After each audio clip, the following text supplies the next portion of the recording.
TCS in shorts programme में एक बार फिर से आपका स्वागत है। आज का विषय है राष्ट्रीय ई विधान एप्लीकेशन सेवा केंद्र का उद्घाटन। सबसे पहले देख लेते हैं चर्चा में क्यों है।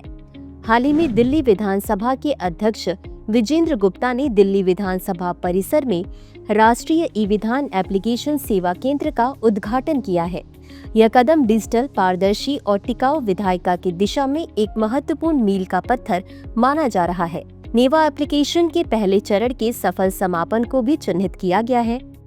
वर्तमान विधानसभा के मानसून सत्र में नेवा की सहायता से विधायकों की बेहतर भागीदारी और कागज रहित विधायी कार्यप्रणाली सुनिश्चित होगी। इस पहल से प्रधानमंत्री के डिजिटल इंडिया, कागज रहित शासन और एक राष्ट्र एक एप्लीकेशन के दृष्टिकोण का प्रभावी अनुपालन होता है।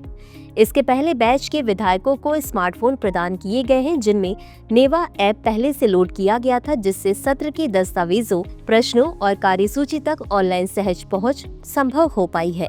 यह 3 दिवसीय प्रशिक्षण कार्यक्रम विधायकों को नेवा एप्लीकेशन की कार्यप्रणाली और उपकरणों पर व्यवहारिक ज्ञान प्रदान करता है।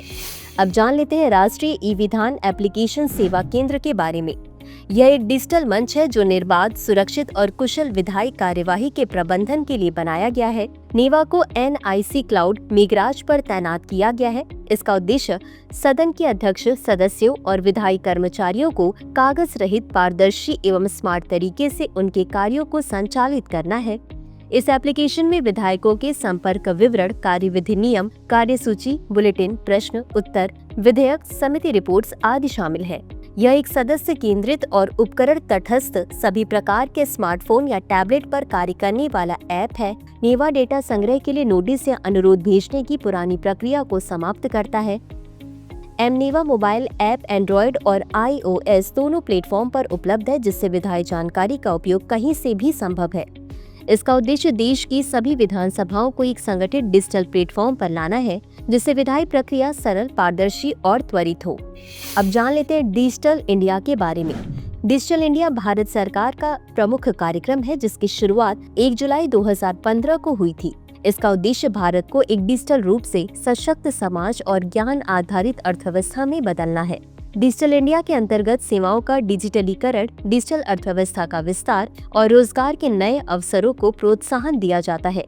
इसके प्रमुख घटक हैं ब्रॉडबैंड राजमार्गों का विकास, मोबाइल कनेक्टिविटी की सार्वभौमिक पहुंच, सार्वजनिक इंटरनेट कार्यक्रम और डिजिटल शासन।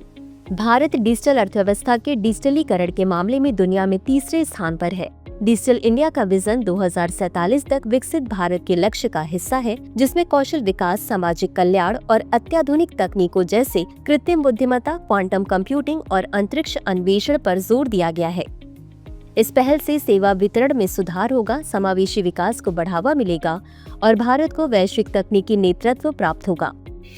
इसी के साथ अंत में देख लेते हैं आज के अभ्यास प्रश्न को। डिजिटल इंडिया के संदर्भ में निम्नलिखित कथनों पर विचार करें। 1. डिजिटल इंडिया भारत सरकार का प्रमुख कार्यक्रम है, जिसकी शुरुआत 1 जुलाई 2015 को हुई थी। 2. इसका उद्देश्य भारत को एक डिजिटल रूप से सशक्त समाज और ज्ञान आधारित अर्थव्यवस्था में बदलना है। उपरोक्त में से कौन सा या कौन से कथन सही है या सही है? A केवल 1, B केवल 2, C 1 और 2 दोनों, D न तो 1 और न ही 2। इस प्रश्न का उत्तर कमेंट बॉक्स में जरूर दें। आज के लिए बस इतना ही। धन्यवाद।